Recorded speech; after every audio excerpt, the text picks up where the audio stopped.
सुबह के ठीक 11 बजे मिल्क के दाराल हुकूमत के सबसे मशहूर 5 स्टार होटल में एक बुजुर्ग सादा लिबास में मलबूस आहिस्ता आहिस्ता होटल की तरफ बढ़ रहे थे। उनका नाम था राम प्रसाद। उनके हाथ में एक पुरानी सी थैली थी, मगर जैसे ही वो होटल के मरकजी दरवाजे पर पहुंचे, सिक्योरिटी गार्ड के चेहरे पर फौरी तौर पर शकूक की लकीरें 11 भरें। गार्ड ने आगे बढ़कर रास्ता रोकते हुए कहा, बाबा जी, आप यहाँ कैसे आ गए? क्या काम है आपका यहाँ? राम प्रसाद ने नर्म लहजे में जवाब दिया, बेटा, मेरी यहाँ रिजर्वेशन है, बस इसी के बारे में पूछना था।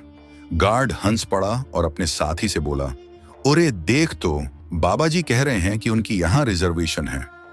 फिर राम प्रसाद की तरफ मुखातब होकर बोला, बाबा जी, यकीनन आपसे कोई गलती हो गई है।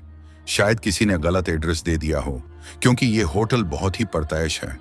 यहाँ तो बड़े बड़े अफसरान और ताजिर आते हैं, कोई आम आदमी उसे बर्दाश्त नहीं कर सकता।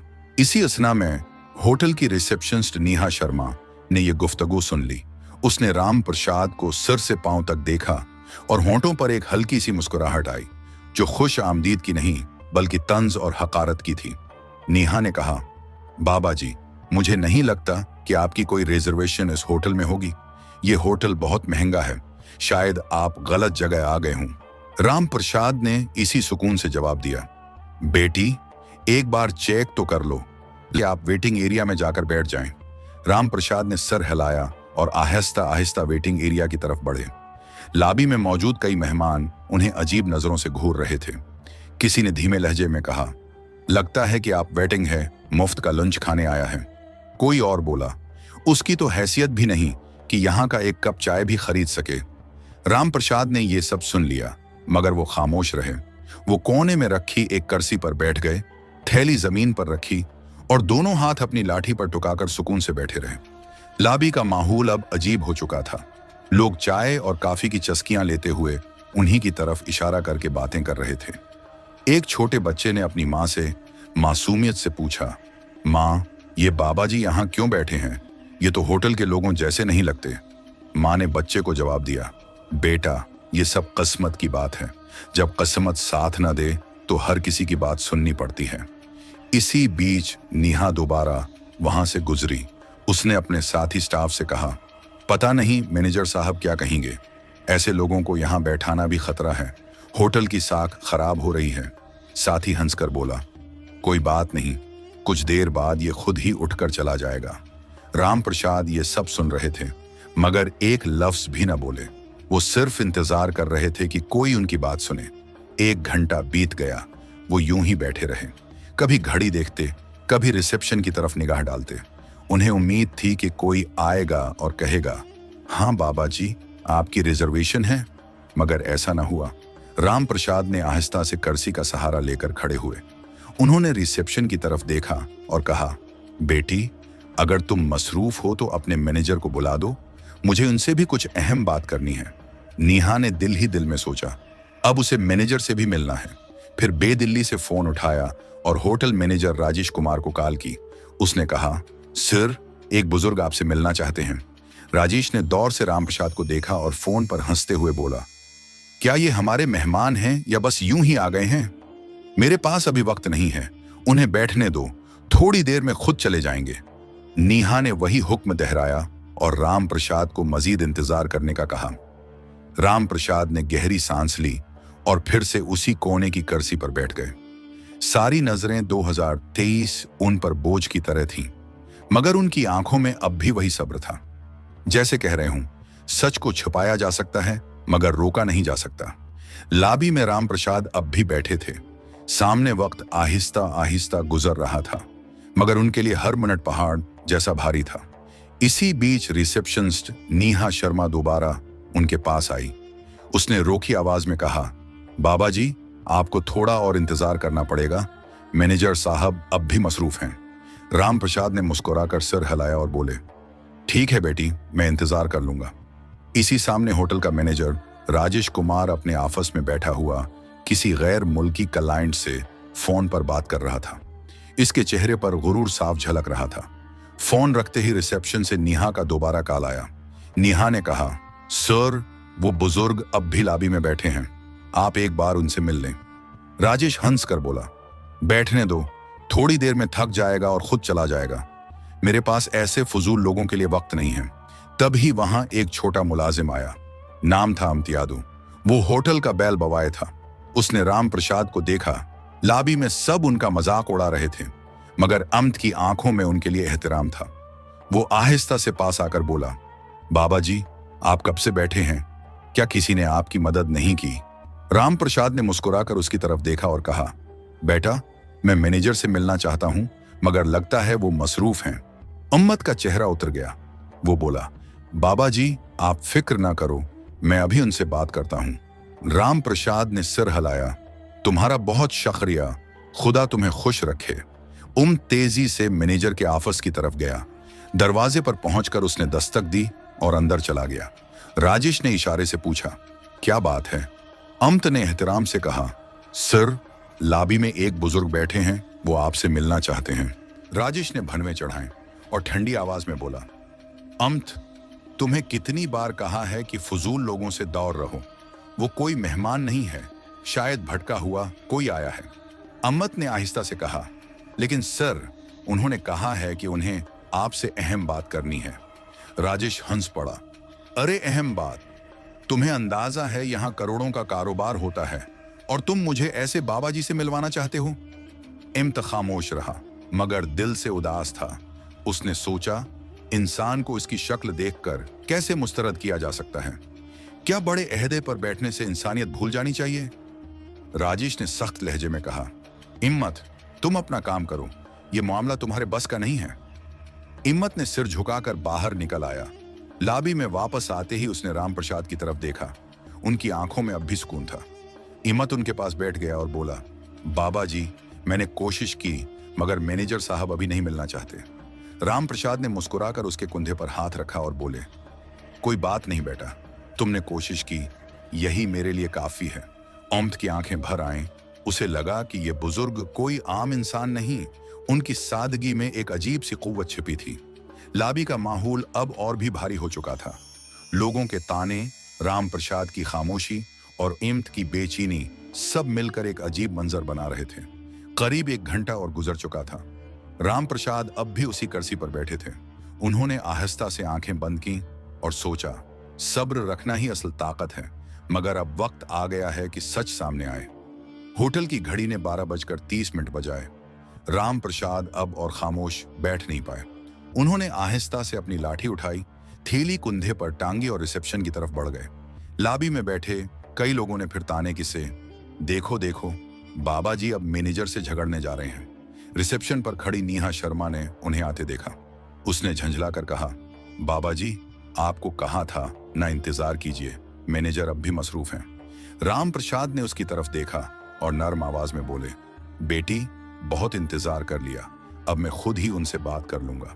इतना कहकर राम प्रसाद सीधा मैनेजर राजेश कुमार के ऑफिस की तरफ बढ़े। लाबी में खामोशी छा गई। सबकी नजरें उसी तरफ टुक गईं। हर कोई देखना चाहता था कि आगे क्या होने वाला है। जैसे ही राम प्रसाद ने ऑफिस का दरवाजा खोला, राजेश अपनी घूमने वाली कुर्सी पर अकड़ कर बैठा था। उसने भनवें चढ़ाते हुए कहा, हाँ बाबा जी, बताइए, इतना शोर क्यों मचा रखा है? क्या काम है आपको? राम प्रसाद ने आहिस्ता से थैली खोली और उसके अंदर से एक लिफाफा निकाला। उसे आगे बढ़ाते हुए बोले, ये मेरी रिजर्वेशन और होटल से मुताल्लिक कुछ तफसीलात हैं, मेहरबानी करके एक बार देख लीजिए। राजेश हंसकर लिफाफा हाथ में लिया, मगर खोले बगैर ही मीज पर पटक दिया। उसकी हंसी में गुरूर साफ झलक रहा था। उसने कहा, बाबा जी, जब किसी इंसान की जेब में पैसे नहीं होते तो रिजर्वेशन जैसी बड़ी बातें करना बिल्कुल बेकार है। मुझे आप जैसे लोगों की शक्ल देखकर ही पता चल जाता है कि आपके पास कुछ नहीं है। ये होटल आपके बस का नहीं है, बेहतर होगा आप यहां से चले जाएं। राम प्रसाद ने उसकी आंखों में देखा। उनकी आवाज अब गहरी और संजीदा हो चुकी थी। उन्होंने कहा, बेटा, देखे बगैर कैसे फैसला कर लिया? एक बार इन कागजात को देख तो लो, सच्चाई अक्सर वैसी नहीं होती जैसी नजर आती है। राजेश कुर्सी पर पीछे झुक गया और जोर से हंसते हुए बोला, बाबा जी, मुझे किसी कागज को देखने की जरूरत नहीं है। मैं सालों से उस होटल को चला रहा हूं। लोगों की शक्ल देखकर ही पहचान लेता हूं कि किसकी क्या हैसियत है। आपकी शक्ल कहती है कि आपके पास कुछ भी नहीं है। ये सुनकर लाबी में बैठे कुछ मेहमान भी हंसने लगे। राम प्रसाद ने गहरी सांस ली, लिफाफा मेज पर रखा और सुकून से बोले, ठीक है, जब तुम्हें यकीन नहीं है तो मैं चला जाता हूं, मगर याद रखना, जो तुमने आज किया है इसका नतीजा तुम्हें भुगतना पड़ेगा। इतना कहकर उन्होंने दरवाजे की तरफ कदम बढ़ाए। पीछे बैठे मेहमान सरगोशियां करने लगे। वाह, मैनेजर ने ठीक किया, ऐसे लोगों को यही सबक मिलना चाहिए। राम प्रसाद होटल से बाहर निकल गए। उनकी आहिस्ता चाल और झकी हुई कमर ने पूरे स्टाफ के बीच एक अजीब सा सुनाटा छोड़ दिया। मगर राजेश अपनी कुर्सी पर बैठा मुस्कुराता रहा। उसके चेहरे पर फख्र और हकारत का मिला जला तासर था। उसी बीच बैल बवाए इम्तियादु इस लिफाफे की तरफ बढ़ा। उसने आहिस्ता से उसे उठाया और चुपचाप अपने सरूर कंप्यूटर की तरफ चला गया। कंप्यूटर स्क्रीन पर उसने लॉग इन किया और फाइलें खोलना शुरू की। लिफाफे में लिखी तफसीलात की बुनियाद पर उसने होटल का पुराना रिकॉर्ड तलाश किया। कुछ ही देर में उसकी आंखें फटी की फटी रह गईं। स्क्रीन पर जो मालूमात थीं, उसने इम्त को हिलाकर रख दिया। रिकॉर्ड में साफ लिखा था कि राम प्रसाद होटल के इसी फीसद शेयर होल्डर और बानी रुकन हैं। इम्त की सांसें तेज हो गईं। उसने फौरी तौर पर प्रिंटर से रिपोर्ट निकाली। कागज हाथ में लिए वो भागता हुआ मैनेजर के ऑफिस में पहुंचा। अंदर राजेश अब भी किसी क्लाइंट से फोन पर बात कर रहा था। इम्त ने आहिस्ता से कहा, सर, ये रिपोर्ट देखिए, ये वही बुजुर्ग हैं जो यहां आए थे। ये हमारे होटल के असल मालिक हैं। राजेश ने फोन रखते हुए इम्त की तरफ देखा और भनवें चढ़ा ले। इम्त, तुम्हें कितनी बार कहा है, मुझे ऐसे लोगों की रिपोर्ट में दिलचस्पी नहीं है। ये सब फजूल बातें हैं। इम्त ने फिर कोशिश की, लेकिन सर, ये रिपोर्ट साफ बताती है कि राम प्रसाद हमारे होटल के मालिक हैं। अगर हमसे कोई गलती हो गई तो। राजेश ने बीच में ही बात काट दी। उसने रिपोर्ट को अपनी तरफ खींच कर देखा, फिर बगैर पढ़े ही उसे वापस इम्त की तरफ धकेल दिया। उसकी आवाज में गुरूर पहले से ज्यादा था। उसने कहा, मुझे ये सब बकवास नहीं चाहिए। तुम्हें मैंने कहा है ना, अपना काम करो। ये होटल मेरी मैनेजमेंट की महारत से चलता है, किसी पुराने बाबा जी की खैरात से नहीं। इम्त हैरान रह गया। उसके चेहरे पर शदीद बेचैनी थी। वो रिपोर्ट हाथ में लेकर वापस निकल गया। लॉबी में आते ही उसने राम प्रसाद को याद किया। उनकी आंखों की गहराई, उनका सुकून। उसे लगा कि ये मामला अब सिर्फ होटल तक महदूद नहीं, ये इंसानियत की आजमाइश है। आहिस्ता आहिस्ता शाम होने लगी। मेहमान अपने कमरों में चले गए। स्टाफ अपने कामों में मसरूफ हो गया, मगर इम्त के दिल में हलचल बढ़ती गई। उसे यकीन था कि कल का दिन इस होटल की तस्वीर बदल देगा। अगली सुबह का मंजर बिल्कुल मुख्तलिफ था। होटल के हर कोने में खलबली मची थी। स्टाफ आपस में धीमे धीमे सरगोशियां कर रहे थे। किसी ने कहा, कुल जो बाबा जी आए थे, शायद उनके बारे में कोई बड़ी खबर है। दूसरे ने जवाब दिया, हाँ, सुना है, वो होटल के बड़े शेयर होल्डर हैं। ये खबर आहिस्ता आहिस्ता पूरे होटल में फैल चुकी थी, मगर किसी को अब भी यकीन नहीं आ रहा था। सबके जहन में सवाल था कि क्या वाकई वो बुजुर्ग इस शानदार होटल के मालिक हो सकते हैं। 10:30 होते ही लॉबी का माहौल अचानक बदल गया। होटल के मरकजी दरवाजे से वही सादा लिबास में मलबूस बुजुर्ग राम प्रसाद अंदर दाखिल हुए, मगर इस बार वो तन्हा नहीं थे। उनके साथ एक सोट बोर्ड में मलबूस अफसर था, जिसके हाथ में काला ब्रीफ केस था। सबकी नजरें एक ही लम्हे में इसी जानब मरकूज हो गईं। गार्ड, रिसेप्शनिस्ट, वेटर्स सब सकते में खड़े रह गए। कुल जिन्हें सबने नजरअंदाज किया था, आज वही शख्स होटल में किसी बादशाह की तरह दाखिल हो रहे थे। राम प्रसाद ने सीधे हाथ से इशारा किया, मैनेजर को बुलाओ। आवाज में अब कोई नरमी नहीं थी, बल्कि हुक्म की सख्ती थी। थोड़ी ही देर में राजेश कुमार बाहर आया। उसके चेहरे पर हल्की सी घबराहट थी, मगर गुरूर अब भी बाकी था। वो आधा मुस्कुराकर बोला, जी बोलिए बाबा जी, आज फिर आ गए।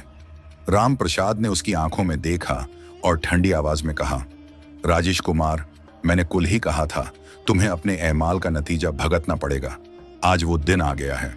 राजेश सकड़ गया। उसने हंसी में बात टालने की कोशिश की। राम प्रसाद के साथ आए अफसर ने ब्रीफ केस खोला, इसमें से मोटी फाइल निकाली और सबके सामने मेज पर रख दी। उसने जोर से कहा, ये दस्तावेजात साफ बताते हैं कि उस होटल के 80% शेयर्स राम प्रसाद के नाम पर हैं। असल मालिक वही हैं।